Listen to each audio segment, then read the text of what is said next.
Quero dar-lhe as boas-vindas a esta conversa sobre dislipidémias.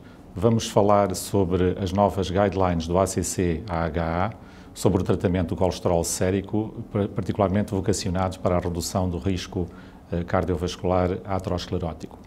Este é um dos principais foco das guidelines que foram recentemente apresentadas.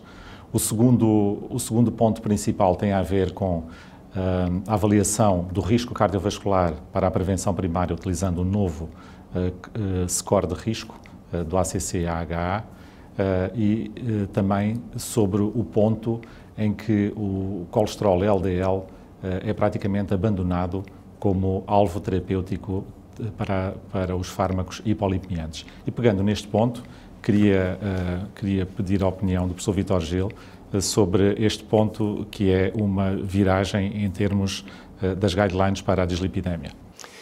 É claramente uma viragem, é a introdução de um novo paradigma que pode ter vantagens, pode ter inconvenientes. É o abandono do alvo terapêutico centrado num valor de LDL. E eu queria recordar que esse alvo terapêutico não apareceu por acaso. Era um alvo terapêutico que tinha fundamento e, particularmente nos doentes de risco mais elevado, esse fundamento era um fundamento que tinha sido derivado dos resultados dos ensaios clínicos feitos, nomeadamente, com fármacos. E havia, para os vários níveis atingidos de LDL colesterol com os vários fármacos nas várias dosagens, havia reduções proporcionais do risco que inspiraram as pessoas no passado a estabelecer esses alvos centrados no LDL.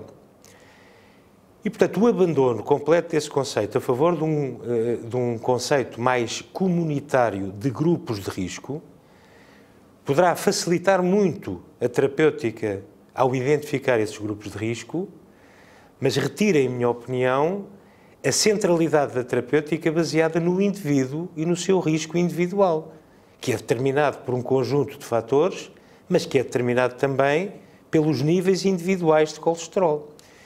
E na população, sobretudo de risco mais elevado, penso que faria sentido centrarmos a terapêutica num valor. Isto porque, em paralelo, também é ignorado completamente nestas guidelines um aspecto que me parece importante. Com todas as limitações metodológicas, há estudos de regressão de placa, feitos nomeadamente com ecrã intracoronário.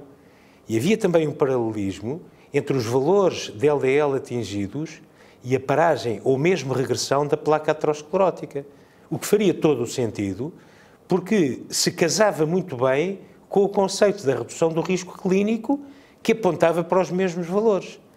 Portanto, o abandono daquele alvo dos 70 de LDL colesterol na população de risco, não sei se vai ganhar muito com isso, e penso que se pode perder ao deixar doentes subtratados, se tivermos em conta que o que quereríamos nesses doentes era mesmo travar a progressão da doença e, eventualmente, regredir a placa e não só fazer uma diminuição do risco comunitário. Por outro lado, é ignorado completamente nestas guidelines um outro conceito, que é um conceito que me parecia avançado no passado e que é o conceito da doença aterosclerótica subclínica. A doença aterosclerótica subclínica, que atualmente nós já podemos diagnosticar com técnicas diagnósticas, o eco das carótidas, o score de cálcio das coronárias, e que nos motivava, uma vez que já havia demonstração de aterosclerose, a sermos mais agressivos na terapêutica, visando exatamente esse objetivo de parar a progressão da doença, esse conceito é pura e simplesmente ignorado. Portanto, eu diria que estas novas guidelines contêm aspectos muito interessantes, nomeadamente a facilitação da terapêutica e identificação do alvo, mas contém aqui aspectos que penso que devem merecer reflexão, porque o abandono dos alvos pode não ter vantagens em alguns casos. Outro aspecto importante destas guidelines tem que ver com a prevenção primária e aqui queria ouvir a tua opinião sobre isso, porque me parece que também no passado havia polémica e estas guidelines são muito assertivas relativamente ao aspecto da prevenção primária. Se por um lado existe evidência sólida de que as estatinas em prevenção primária reduzem o risco cardiovascular, foi publicado recentemente uma meta-análise da Taylor que inclui numerosos estudos em prevenção primária que mostram de forma consistente que a redução de cerca de 40 miligramas por decilitro do colesterol LDL se associa à redução da mortalidade, dos eventos cardiovasculares, da necessidade de revascularização. Por outro lado, a utilização do novo score de risco do ACC-AHA, que já traz algumas tentativas de validação e que mostra que sistematicamente sobrevaloriza o risco cardiovascular, vai pôr a fasquia num patamar muito baixo para a prevenção primária. E se tivermos no extremo uma pessoa com 50 anos que tenha um colesterol LDL de 75 miligramas por decilitro, mas que tenha, em termos da avaliação do risco cardiovascular, um valor superior a 7,5, que é a fasquia colocada por estas guidelines, terá a indicação para fazer uma estatina para a redução do risco cardiovascular. O que é muito discutível. Obter se tiver, por exemplo, hipertensão ou se tiver uma idade, enfim, não tão jovem quanto isso. É muito fácil ter esse valor. E sublinhar também que este valor de 7,5% aos 10 anos não é mortalidade cardiovascular. São eventos cardiovasculares, o que é diferente do que é utilizado pelo score europeu. O score europeu baseia a avaliação do risco em mortalidade cardiovascular e não em eventos cardiovasculares globais. Daí que vale a pena fazer um alerta, uma leitura leve destas guidelines pode motivar algumas pessoas que com elas concordem a prescrever de acordo com as recomendações, mas cuidado, o cálculo do risco não pode ser baseado no score europeu, que tem que ver com a mortalidade, quando o outro tem que ver com eventos. Esse é um aspecto muito importante.